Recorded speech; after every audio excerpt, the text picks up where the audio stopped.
என் பெயர் சுசீலா. எனக்கு 22 வயதாகிறது. நான் மிகவும் அழகான ஒரு பெண். எங்கள் வீட்டில் நான் ஒரே பெண் என்பதால் எனது அம்மாவும் அப்பாவும் மிகவும் பாசமாக வளர்த்து வந்தார்கள். இப்படி இருக்க நான் கல்லூரி முடித்துவிட்டு 2 வருடங்கள் வீட்டில்தான் இருந்தேன். பிறகு எனது வீட்டில் என்னுடைய திருமண பேச்சை இழுக்கவும் ஆரம்பித்தார்கள். அதன்படி மாப்பிள்ளை பார்க்க தொடங்க எங்கள் வீட்டிற்கு நான் ஒரே செல்லப்பிள்ளை என்பதால் எனது அப்பாவும் அம்மாவும் என்னை தொலைவில் திருமணம் செய்து கொடுக்க விரும்பவில்லை.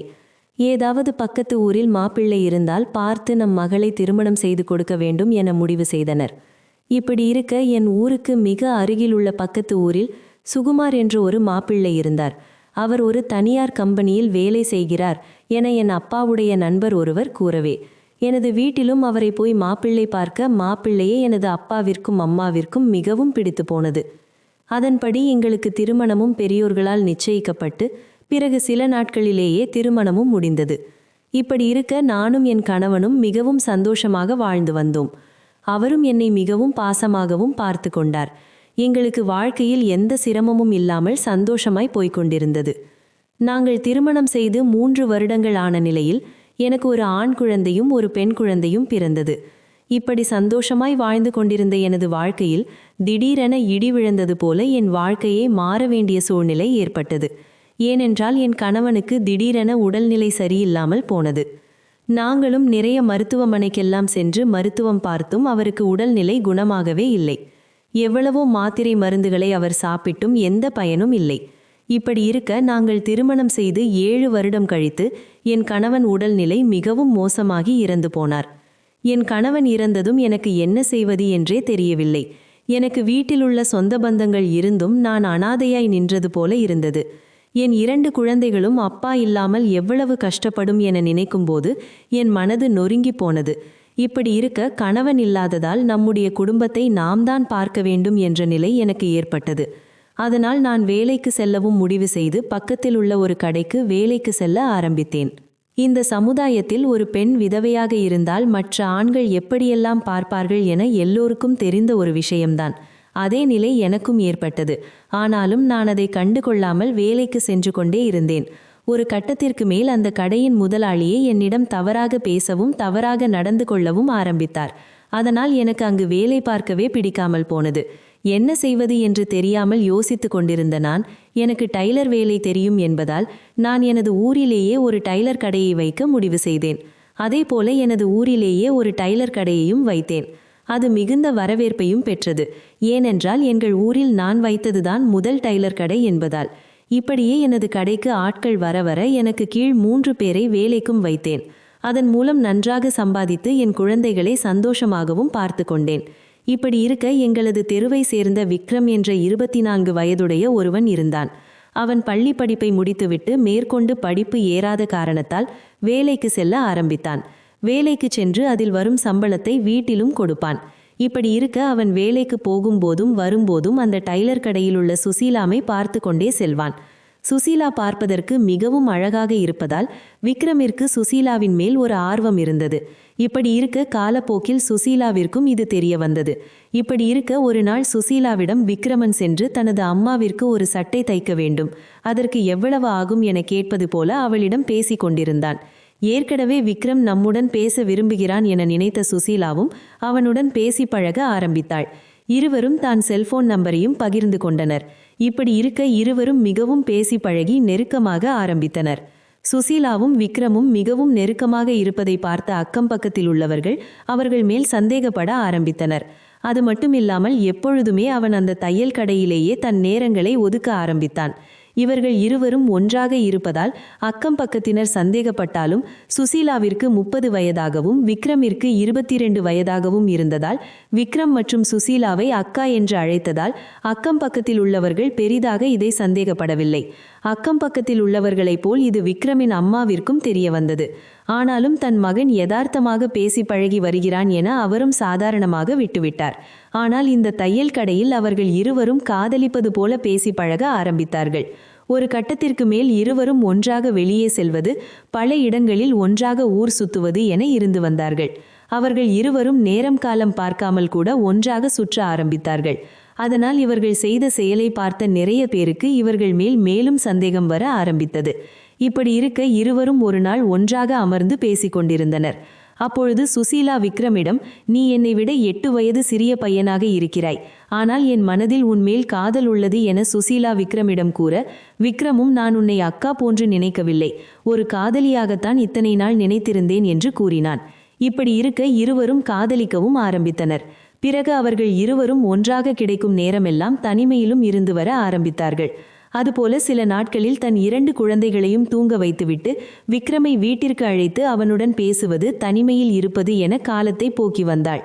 இப்படி இருவரும் மேலும் நெருக்கமானதை அக்கம் பக்கத்தில் உள்ளவர்கள் அனைவரும் பார்த்து அவர்களை பற்றி கிசுகிசுவென பேசவும் ஆரம்பித்தனர். இதை தெரிந்து கொண்ட விக்ரம், இவர்கள் எப்படியாக இருந்தாலும் தன் அம்மாவிடம் நம்மை பற்றி கூறிவிடுவார்கள், இதை தன் அம்மாவிடம் நாமே சொல்லிவிடலாம் என முடிவு செய்து தன் அம்மாவிடம் சென்று, அம்மா, நான் சுசீலாவை விரும்புகிறேன், நான் அவளைதான் திருமணம் செய்து கொள்ள வேண்டும் என ஆசைப்படுகிறேன் என கூற, உடனே அவனுடைய அம்மா கோபப்பட்டு, இத்தனை நாள் அக்கா என கூறிவிட்டு இப்பொழுது இப்படி வந்து சொல்கிறாய்? அது மட்டும் இல்லாமல் உன்னை விட அவள் எவ்வளவு வயது அதிகமானவள் என எவ்வளவோ அவனிடம் எடுத்து சொல்லியும் விக்ரம் அதை பற்றி கண்டு கொள்ளவே இல்லை. உடனே விக்ரமின் அம்மாதான் ஆசையாய் வளர்த்து தம்முடைய மகன் இப்படி தவறான பாதையில் செல்கிறதே என தன் மகனிடம், தயவு செய்து அவளை நம்பாதே, அவள் வயது வித்தியாசம் பார்க்காமல் உன்னுடன் பழகி வருகிறாள், அவளுக்காக மனைவியை தொலைத்தவர்கள் வாழ்க்கை கொடுக்க இருப்பார்கள், ஆனால் நீ அப்படி கிடையாது, உனக்கு இப்பொழுதுதான் 22 வயதே ஆகிறது, இனிமேல் தான் உனக்கு வாழ்க்கையே ஆரம்பமாக போகிறது, ஆனால் இந்த பொண்ணுக்கு திருமணமாகி 2 குழந்தைகள் வேறு உள்ளது, நீ எதற்காக அவளை திருமணம் செய்து கொள்ள வேண்டும் என நினைக்கிறாய்?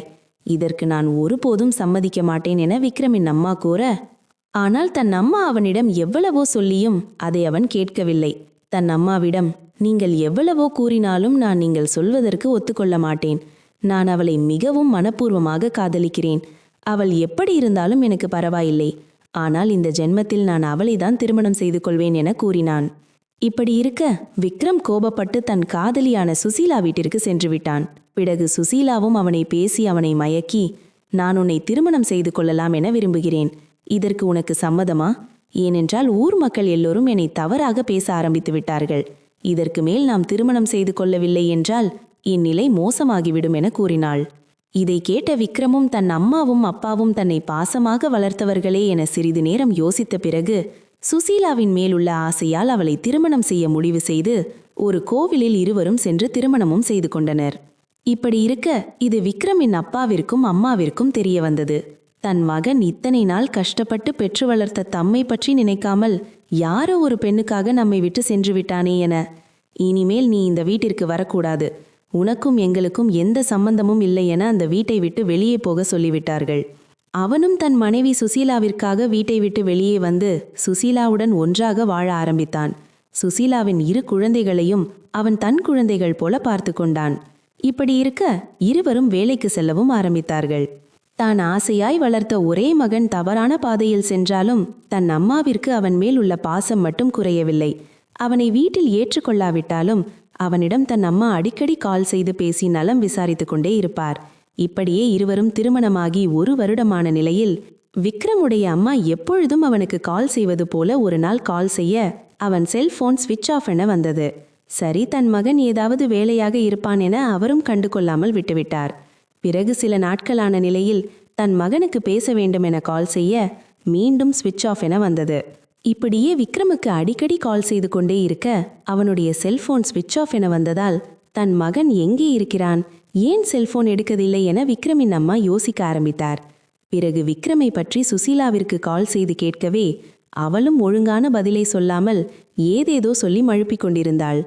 தன் மகனின் நிலையை பற்றி அறிய வேண்டும் என சுசீலாவை நேரடியாக பார்க்க சென்ற விக்ரமின் அம்மாவிடம், சுசீலா, உங்களுடைய மகன் சம்பாதித்து பெரிய ஆளாக வேண்டும் என வெளிநாட்டிற்கு சென்று விட்டான், அவன் எனக்கு அடிக்கடி கால் செய்வது கிடையாது, மாதம் 1 முறை மட்டுமே கால் செய்கிறான் என அவள் கூறினாள்.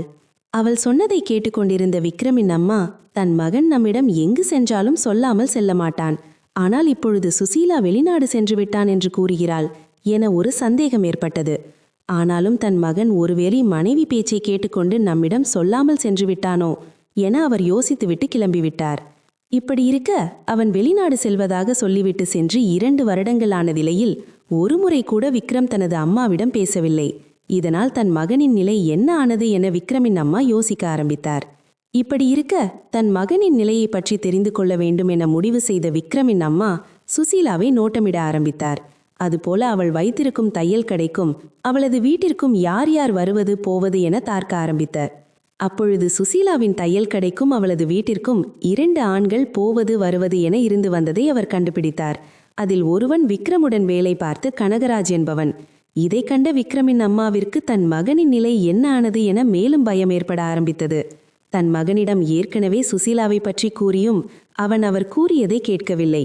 இப்படி இருக்க தன் மகனை பற்றி எப்படியாவது கண்டுபிடித்தே ஆக வேண்டுமென பக்கத்தில் உள்ள காவல் நிலையத்திற்கு சென்று தன் மகன் எங்கள் வீட்டை எதிர்த்து திருமணம் செய்து கொண்டான், அவளுக்கு அவனை விட 8 வயது அதிகம் என அவளை பற்றி விவரங்களை கூறி அவளை திருமணம் செய்து பிறகு என் மகனை 2 வருடங்களாக காணவில்லை என ஒரு புகாரையும் கொடுத்தார். இதை கேட்ட காவலர்கள் விக்ரமின் அம்மா கொடுத்த புகாரின் கீழ் சுசீலாவை விசாரிக்கவும் ஆரம்பித்தார்கள். அவளை விசாரிக்க சென்ற காவலர்களிடம் அவள் முன்னுக்கு பின்னாக பேசிக்கொண்டே இருந்தாள். இப்படி இருக்க சுசீலாவை காவலர்கள் காவல் நிலையத்திற்கு அழைத்து சென்று பிறகு அவளை மிகவும் நெருக்கடி கொடுத்து விசாரிக்க ஆரம்பிக்க அப்பொழுதுதான் அவள் செய்த மிகவும் கொடூரமான காரியத்தை சொல்ல ஆரம்பித்தாள். அது என்னவென்றால், சுசீலாவும் விக்ரமும் திருமணம் செய்து வாழ்க்கை இருவருக்கும் மிகவும் சந்தோஷமாய் போய்கொண்டிருந்தது. அப்பொழுது விக்ரமுடைய நண்பனான கனகராஜ் விக்ரமை பார்ப்பதற்கு அந்த தையல் கடைக்கு செல்வது போல சுசீலாவையும் சற்று மாற்றத்துடன் பார்க்க ஆரம்பித்தான். தம்மை தவறாக கனகராஜ் பார்ப்பது சுசீலாவிற்கும் தெரிய வந்தது. சுசீலாவிற்கும் விக்ரமிற்கும் திருமணமாகி 1 வருடமான நிலையில் சுசீலாவிற்கு விக்ரமின் மேல் சலிப்பு வர ஆரம்பித்தது.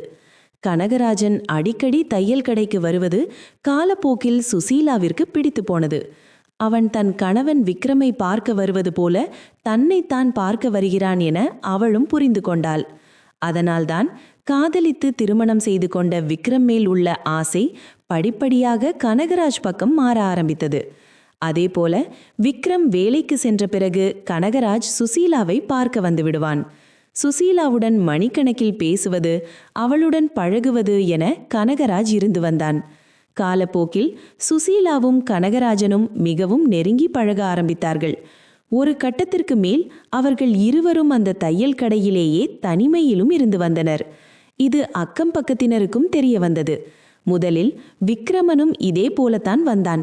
இப்பொழுது கனகராஜன் இதே போலத்தான் வருகிறான் என அவர்கள் தெரிந்து கொண்டார்கள். அக்கம் பக்கத்தில் உள்ளவர்கள் கணவன் இல்லாத நேரத்தில் இவன் ஏன் அடிக்கடி இங்கு வருகிறான் என விக்ரமிடம் நடந்ததை பற்றி கூற ஆரம்பித்தார்கள். இதை கேட்டு அதிர்ச்சியான விக்ரமும் தன் மனைவியின் செல்போனை எடுத்து பார்க்க அதில் கனகராஜன் சசிகலாவும் அடிக்கடி நிறைய நேரம் ஒன்றாக பேசுவதும் பழகுவதும் இவனுக்கு தெரிய வந்தது. அது மட்டுமில்லாமல் செல்போனில் நிறைய தவறான போட்டோக்களையும் இருவரும் பகிர்ந்து வந்ததும் தெரிய வந்தது. அதை பார்த்தவுடன் விக்ரம் அதிர்ச்சியானான். பிறகு தன் மனைவி சசிகலாவிடம் சென்று நடந்ததை பற்றி கூறி, நான் உனக்கு ஏதாவது துரோகம் செய்தனா? உனக்காகத்தானே என் அம்மா மற்றும் அப்பாவை அனாதையாய் விட்டுவிட்டு வந்தேன். உன் குழந்தைகளை என்னுடைய குழந்தைகள் போல் பார்த்து கொண்டேன். ஆனால் நீ எனக்கே தெரியாமல் அந்த கனகராஜுடன் பேசி பழகி இருக்கிறாய். இப்போது நான் உனக்கு சலித்து விட்டேன். அதனால்தான் நீ அவனை பிடித்து விட்டாயா என சுசீலாவை அடிக்கடி கேட்டுக்கொண்டே இருந்தான். பிறகு சுசீலா போகுமிடம் வருமிடமெல்லாம் அவன் அவளை நோட்டமிட ஆரம்பித்தான். இது சுசீலாவை நிம்மதியாக இருக்க விடவில்லை. ஒரு கட்டத்தில் கனகராஜையும் அவளுக்கு மிகவும் பிடித்து போனது. நாம் கனகராஜனுடன் இனிமேல் வாழலாம் என முடிவு செய்த அவள் விக்ரம் இருக்கும் வரை அந்த கனவு நடக்காது என விக்ரமை கொலை செய்தால் மட்டும்தான் நாம் கனகராஜுடன் சந்தோஷமாக வாழ முடியும் என கனகராஜுடன் சேர்ந்து விக்ரமை கொலை செய்வதற்கு முடிவு செய்தாள். இப்படி இருக்க எப்பவும் போல விக்ரம் வேலைக்கு சென்றுவிட்டு இரவு வீட்டிற்கு வந்து சாப்பிட ஆரம்பித்தான்.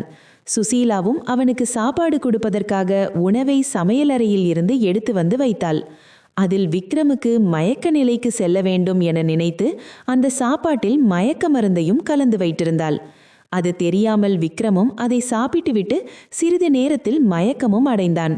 அவன் மயக்கம் அடைந்தவுடன் சுசீலாவும் கனகராஜனும் சேர்ந்து அவனை ஒரு கயிற்றை எடுத்து அவன் கழுத்தை நெரித்து கொன்றனர்.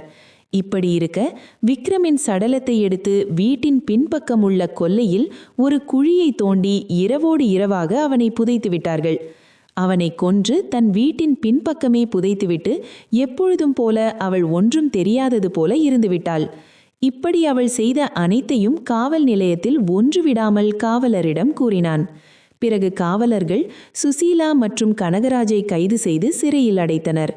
பாவம் அந்த விக்ரமுடைய அம்மா, தன் ஆசையாய் வளர்த்த ஒரே மகன் தன் பேச்சை கேட்காமல் இப்படி வயதான பெண்ணை திருமணம் செய்து கொண்டு பிறகு அந்த பெண்ணுடைய காமத்தினால் இப்பொழுது தன் மகனே இல்லாத சூழ்நிலை ஏற்பட்டது. சுசீலா தன் காமத்தினால் மட்டுமே விக்ரமை திருமணம் செய்து கொண்டிருக்கிறாள். அவனிடம் தன் காமம் முடிந்த பிறகு விக்ரமின் நண்பனான கனகராஜை வைத்தே கொலை செய்துவிட்டாள். ஆனால் விக்ரம் அவள் காட்டும் அன்பிலும் பாசத்திலும் மயங்கி தன் உண்மையான காதலை அவளிடம் வெளிப்படுத்தி அவளை திருமணம் செய்து கொண்டு பிறகு அவள் 2 குழந்தைகளையும் தன் 2 குழந்தைகள் போல அவர்களுக்கு நல்லது கெட்டது அனைத்தையும் பார்த்து பார்த்து செய்து பிறகு தன் மனைவியின் ஈன புத்தியினால் இப்படி ஒரு நிலைக்கு தள்ளப்பட்டு இறந்து போனான். அதுபோலதான் கனகராஜன். விக்ரமுடன் மிகவும் நெருக்கமான நண்பனாய் பழகிய அவன் காமத்தின் மேலுள்ள ஆசையால் விக்ரமின் மனைவி என்று கூட பாராமல் சுசீலாவை தவறான எண்ணத்துடன் பார்க்க ஆரம்பித்தான். காமத்தை கட்டுப்படுத்த முடியாத சுசீலாவும் கனகராஜுடன் தொடர்பு வைக்க ஆரம்பித்து கடைசியில் விக்ரமை இருவரும் சேர்ந்து கொலை செய்துவிட்டனர். இத்துடன் கதை முடிந்தது. கதை பிடித்திருந்தால் லைக் செய்யவும், சேனலை மறக்காமல் சப்ஸ்கிரைப் செய்யவும். நன்றி.